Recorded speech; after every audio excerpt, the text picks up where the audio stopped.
ውስጥ ትልቁና በዓለማችን እጅግ አስቸጋሪ ለሆኑ አደገኛ ወንጀለኞች ብቻ ታስቦ ጥንቅቅ ተደርጎ የተሰራ የዓለማችን እጅግ በጣም ጥብቅ እስር ቤት ነው። አደገኛ ወንጀለኞች በዚህ እስር ቤት የእስር ጊዜያቸውን አሳልፈዋል። ለምን የዓለማችን ጥብቁ እስር ቤት ተባለ የሚለውን ስንመለከት በሳን ፍራንሲስኮ ቤይ ውሃ የተከበበ የውሃው ብርድና ኃይለኛ ሞገድ ከጥይት በላይ ይገድላል። እስር ቤቱ የሚገኘው በዚህ እጅግ በጣም ብርዳማና ሞገድ ባለው ውሃ ተከቦ በሚገኝ ደሴት ነው። አልካትራዝ ምንም እንኳን ከፍተኛ ጥበቃ ያለበት ቢሆንም ግን እስረኛው ምናልባት ማምለጥ ከፈለገና ተሳክቶለት መጀመሪያ ያለውን እጅግ በጣም ከባድ የጥበቃ ሲስተምና አጥሩን ካለፈ እንደገና ይህ ከባድ ብርዳማ ውሃ ይጠብቀዋል። በዚህ ውሃ ውስጥ ደግሞ እጅግ በጣም ከባድ የሚባሉ እንደ አሳ ነባሪ ያሉ እንስሳት ይገኛሉ። እስር ቤቱ በብረትና በአላርም የተዋቀረ ሲስተምን ይዟል። በሩ የብረት በመሆኑና ሁሉም የእስር ቤቱ በሮች በአላርም የተገናኙ ስለሆነ ምናልባትም ከእስር ቤቱ ጥበቃ ውጭ በሩን ለመክፈት ወይም ደግሞ ለመንካት እንኳን የሚሞክር እስረኛ በአላርሙ ጩኸት ምክንያት ይያዛል። ስለዚህ ማምለጥ አይቻልም።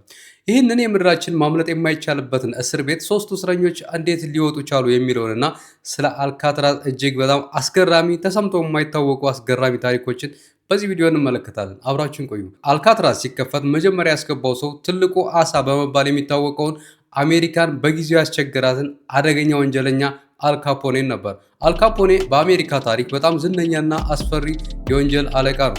በ1899 በኒውዮርክ ብሩክሊን ከጣሊያን ስደተኛ ቤተሰብ ተወለደ። ትምህርቱን በስድስተኛ ክፍል አቋርጦ ወደ ጎዳና ወጣ። እናም በአሜሪካ የአልኮል ክልከላ ዘመን በአሜሪካ ቺካጎ ውስጥ የጦር ሜዳውን ተረከበ።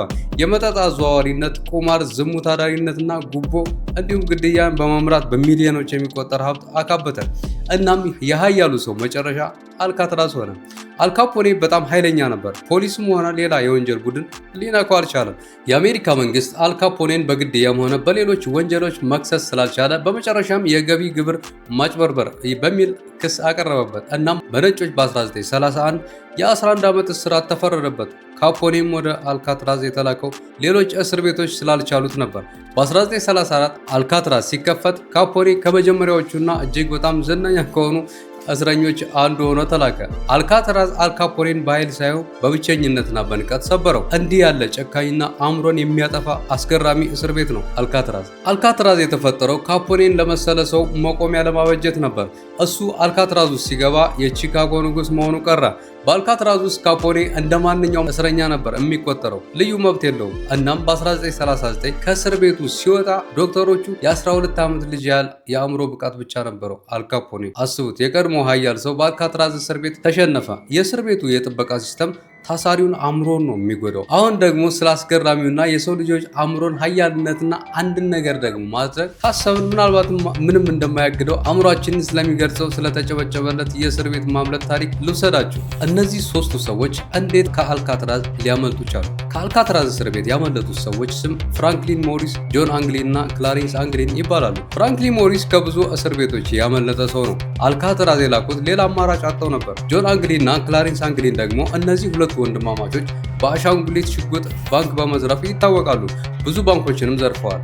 ወደ አልካትራዝ የተላኩት ከሌላ ጥብቅ እስር ቤት ለማምለጥ ሲሞክሩ ተይዘው ነበር።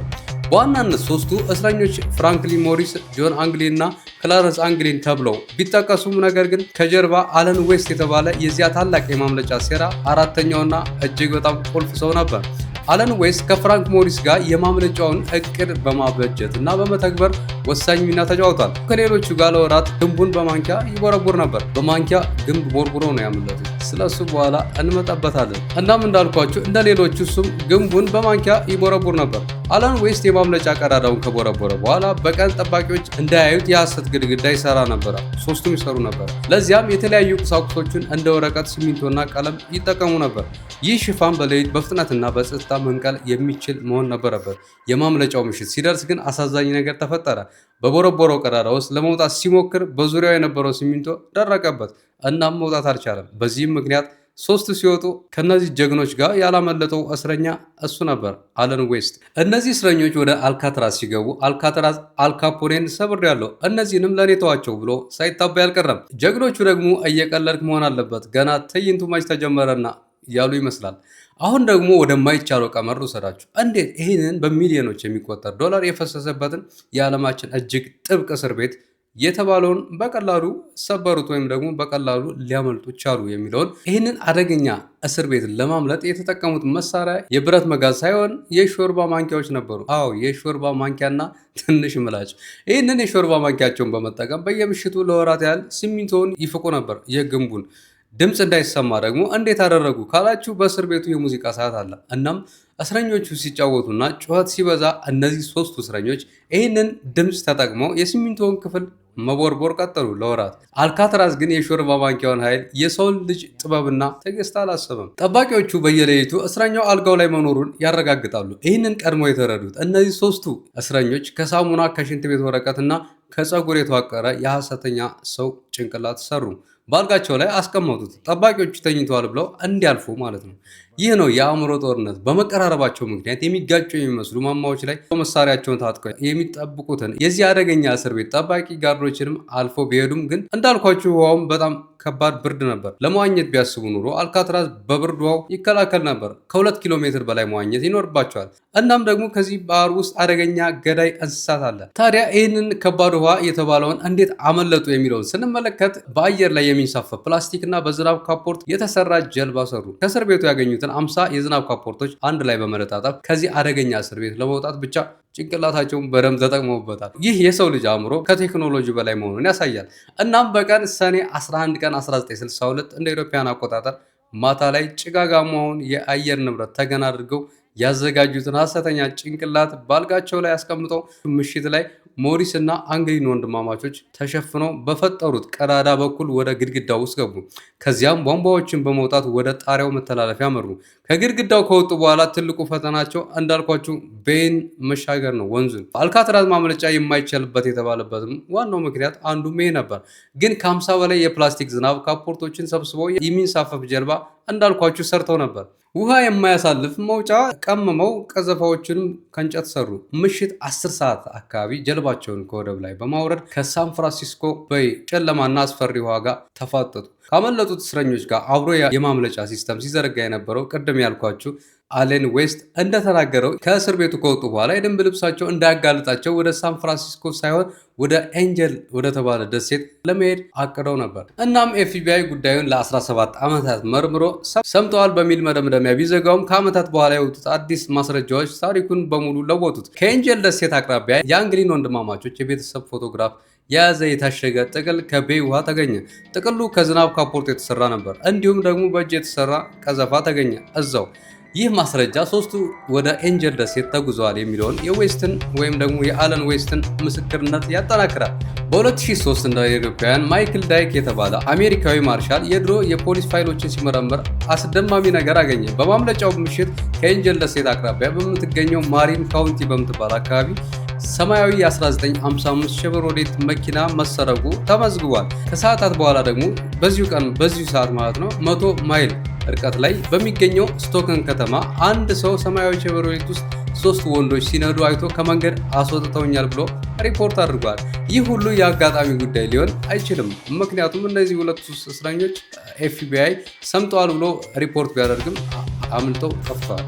እናም ተሰውረው ምናልባትም እዛው ወይም ደግሞ ሌላ ሀገር እየኖሩ ነው ማለት ነው። እስከ ዛሬ ድረስ የአልካትራዝ ታላቁ ማምለጥ በታሪኩ ውስጥ ካሉ እጅግ በጣም ትልቅ ሚስጥሮች አንዱ ሆኖ ቀጥሏል።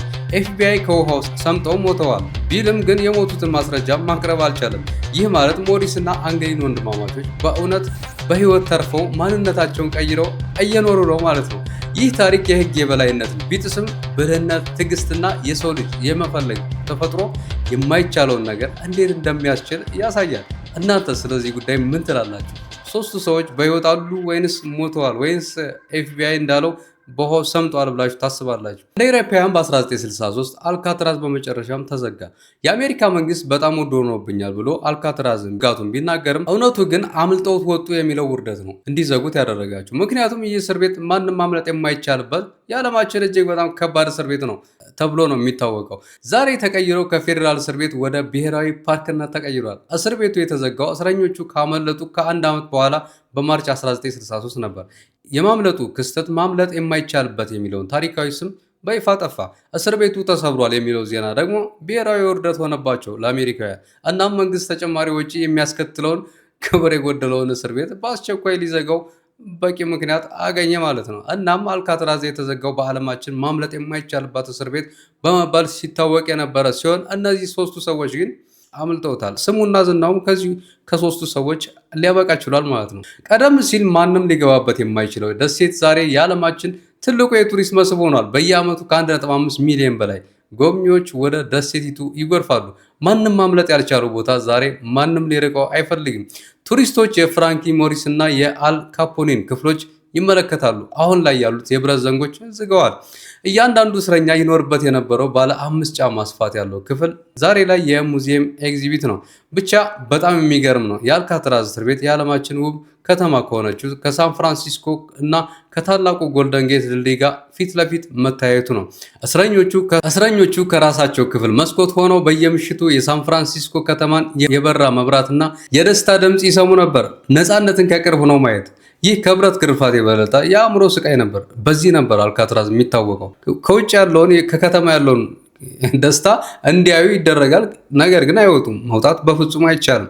ከባድ ነው እስር ቤቱ እና ይህ ነበር አልካትራዝ። አሁን ላይ ማምለጫ የተደረገባቸው የተቦረቦሩት ቀዳዳዎችን ማየት ይቻላል። የሾርባ ማንኪያ ኃይል በታሪክ ተቀርጾ ቆይቷል። የሰው ልጆች የነፃነት ጥማት እስከምን ድረስ እንደሆነ ታሪክ የሚነገር የዓለማችን ምርጥ ትምህርት ቤት ሆኗል። እኛ የሰው ልጆች ምንም ማድረግ እንችላለን፣ ከምንም ማምለጥ እንችላለን። እጅግ በጣም ኃያል የሆነ አእምሮ ባለቤቶች ነን። በሌላ ምርጥ ቪዲዮ እስክመለስ ሰብስክራይብ በማድረግ ቤተሰብ ሁኑ። እንዲሁም ቪዲዮዬን ላይክ አድርጉ። ይመቻችሁ። ሀሳባችሁን በኮሜንት ጻፉልኝ። በሌላ ምርጥ ቪዲዮ እስክመለስ ሰላም ሁኑ። ይመቻችሁ።